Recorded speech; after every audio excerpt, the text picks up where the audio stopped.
Bonjour à tous et bienvenue dans ce nouveau Comment choisir. Aujourd'hui, on s'attaque à un sujet essentiel pour les amateurs de glisse, comment bien choisir sa tenue de ski. Alors vous connaissez peut-être déjà la fameuse règle des 3 couches. C'est une technique qui va vous permettre de rester au chaud à chaque instant, surtout pour les frileux comme moi. Allez, c'est parti, première couche.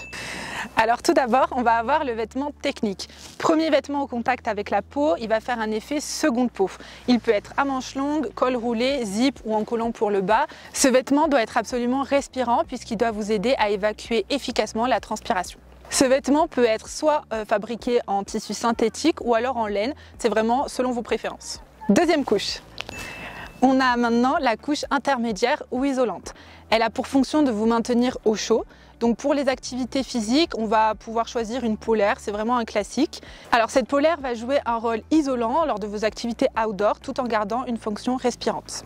L'idéal va être d'opter pour une polaire à zip, comme par exemple celle-ci, pour vous adapter aux différentes conditions climatiques de la journée.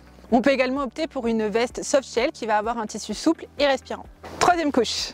Et voilà la dernière couche, la couche extérieure. Cette dernière couche doit être protectrice puisque c'est celle qui va être en contact direct avec l'extérieur. Elle va donc vous protéger du froid, du vent, de la pluie, de la neige, etc. Vous allez donc opter pour une veste imperméable ainsi qu'un pantalon imperméable. Maintenant que je vous ai parlé respirabilité, imperméabilité et isolation, on va voir comment reconnaître l'information sur les étiquettes des produits. Sur les étiquettes de vos vêtements, vous pouvez lire des indices tels que 20 000/20 000. Le premier indice correspond à l'imperméabilité et le deuxième indice à la respirabilité. Tout d'abord, l'imperméabilité. Elle se mesure en millimètres Schmeber ou colonne d'eau. Plus ce nombre sera élevé, plus votre tenue de ski sera performante et profitera d'une bonne imperméabilité. Pour rester au sec, on vous conseille de prendre un vêtement avec un indice de minimum 10 000 et pour les amateurs de freeride et de poudreuse, un indice de minimum 20 000. Maintenant, détaillons un petit peu plus la respirabilité.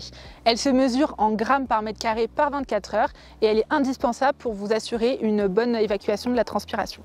Pareil ici, plus le nombre sera élevé, plus votre tenue de ski profitera d'un transfert d'humidité efficace. Ici, les skieurs choisiront un indice de minimum 10 000. Et pour finir, on va rentrer dans le détail de l'isolation. Elle vous permet de résister contre le vent et le froid, comme on l'a dit précédemment. Il est surtout important d'avoir une veste isolante lorsque le vent souffle fort, puisque le ressenti n'est pas le même. Et si vous comptez aller skier en haute montagne, optez pour une veste coupe-vent. Maintenant que vous connaissez la règle des 3 couches sur le bout des doigts, il est temps de passer aux accessoires.